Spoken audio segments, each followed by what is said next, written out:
လူတစ်ယောက်လက်ချောင်းအမှတ်မထင်လိမိသွားတယ်။သွေးတစ်ဆက်အောက်ကထုတ်လုပ်မှုလိုင်းပေါ်ကိုလျင်မြန်စွာကျသွားတယ်။လူဟာဖြူဖွေးတဲ့ဆေးနဲ့လောင်းမိတယ်။သူဖြူဖွေးတဲ့ဆေးတွေယိုစီးသွားတယ်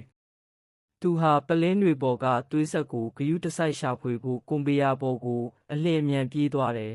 ။ပလင်းတွေပေါ်ကသွေးဆက်အတွက်ကံကောင်းချင်တော့သူရှာတွေ့သွားတယ်။သူတက်ပြင်းချလိုက်ပြီးစိတ်သက်သာရာရလိုက်တယ်။သွေးဆက်ကိုတုပ်လိုက်တယ်။ပြီးတော့နောက်ထပ်မတော်တဆမှုတွေမဖြစ်အောင်ကတ်ဆေးနဲ့ချက်ချင်းပိတ်လိုက်တယ်။သူစိတ်ချရပြီလို့ထင်နေတယ်။သူမသိလိုက်တာကသွေးအချို့ကြံရစ်နေခဲ့တဲ့အရင် caption နဲ့ဆက်ကမတူညီတဲ့ပလင်းပေါ်မှာကြံရစ်နေခဲ့တယ်